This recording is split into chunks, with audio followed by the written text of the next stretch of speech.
If you look at the human rights violations taking place in the country, you can see that Bahrain is still continuing to live through a human rights crisis.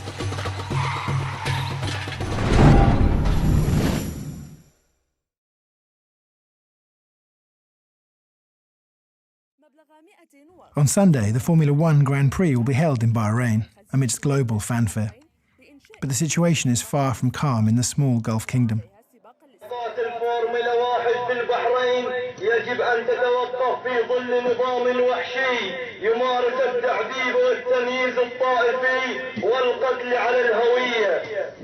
Since the opening of the F1 event on April 17th, Bahrainis have taken to the streets. They accuse Formula One management of ignoring human rights abuses in the country.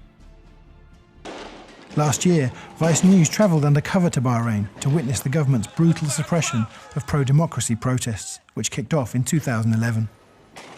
On April 2nd, just weeks before the F1 opened, Bahraini authorities arrested Nabil Rajab, one of the country's most prominent human rights activists, on charges of insulting the kingdom.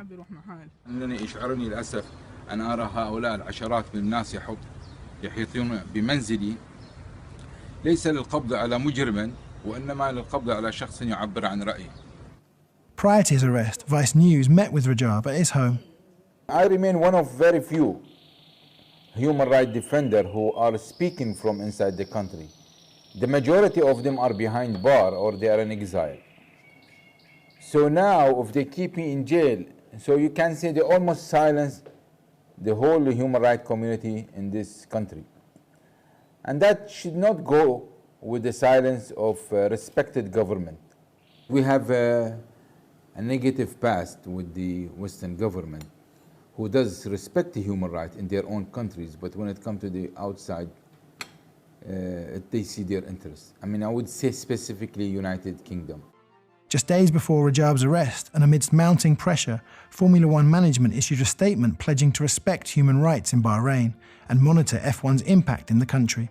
The Bahraini authorities, during the Formula One, they want to portray a country that is at peace with itself, which is not the case if you look at the human rights violations taking place in the country.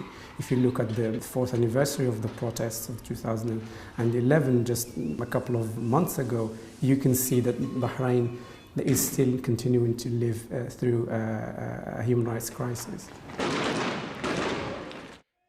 Formula One comes at a critical time in British-Bahraini relations.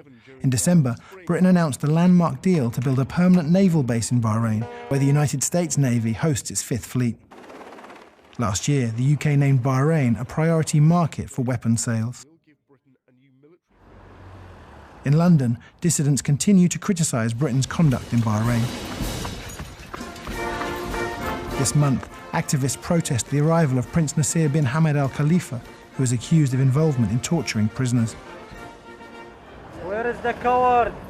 The torturer, Nasser bin Hamad.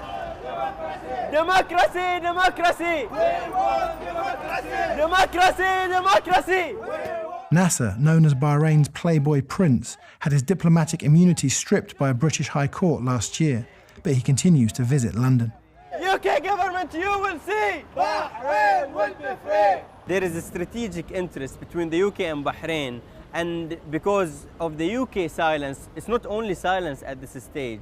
UK is playing a misleading role to the international community, and right now Bahrain is building them a base, and this is just like a paid-off.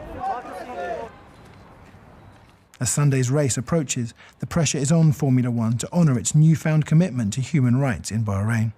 We'll have to wait to see what reaction Formula One will have if, during the Formula One Grand Prix, if there are human rights violations, if people are being prevented from going out to protest, what sort of reaction Formula One will come up with.